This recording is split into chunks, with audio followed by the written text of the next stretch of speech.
యోహాను వ్రాసిన ప్రకటన గ్రంథము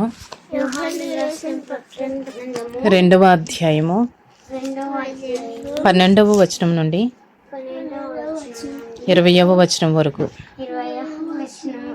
పెర్గములో ఉన్న సంఘపు దూతకు ఇలాగు వ్రాయుము. వాడి అయిన రెండంచులు గల ఖడ్గము గలవాడు చెప్పు సంగతులేవనగా, సాతాను సింహాసనమున్న స్థలములో నీవు కాపురమున్నావని నేను ఎరుగుదును. మరియు సాతాను కాపురమున్న ఆ స్థలములో నాయందు విశ్వాసి అయి ఉండి నన్ను గూర్చి సాక్షి అయిన అంతిపయను వాడు మీ మధ్యను చంపబడిన దినములలో నీవు నా నామము గట్టిగా చేపట్టి నా యందలి విశ్వాసమును విసర్జింపలేదని నేను ఎరుగుదును. అయినను నేను నీ మీద కొన్ని తప్పిదములు మోపవలసి ఉన్నది.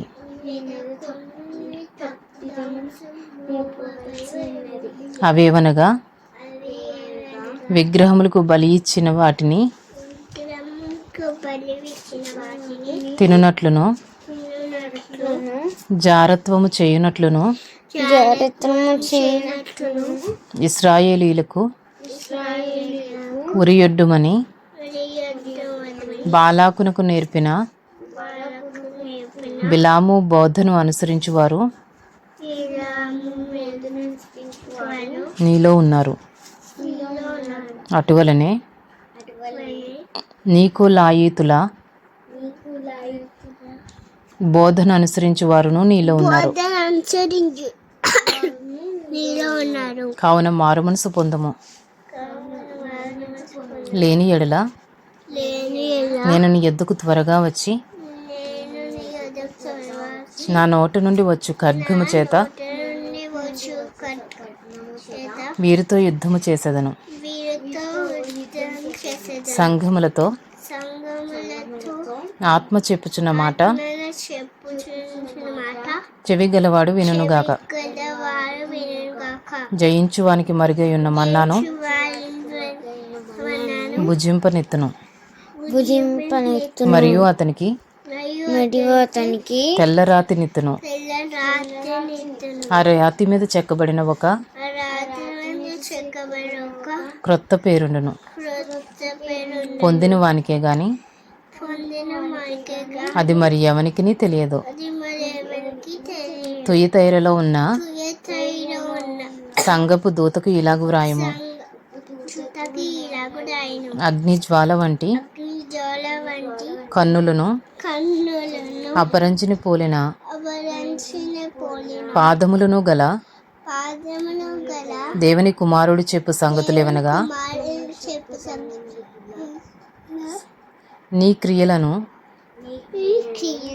నీ ప్రేమను, నీ విశ్వాసమును, నీ పరిచర్యను, నీ సహనమును నేను ఎరుగుదును. నీ మొదటి క్రియల కన్నా నీ కడపటి క్రియలు మరి ఎక్కువైనవని ఎరుగుదును. అయినను నీ మీద తప్పు ఒకటి నేను మోపవలసి ఉన్నది. ఏమనగా, తాను ప్రవక్త్రినని చెప్పుకొనుచున్న యెజబెలను స్త్రీని నీ ఉండనిచ్చుచున్నావు. జారత్వము చేయుటకును, విగ్రహములకు బలి ఇచ్చిన వాటిని తినుటకును అది నా దాసులకు బోధించుచు వారిని మోసపరుచుచున్నది.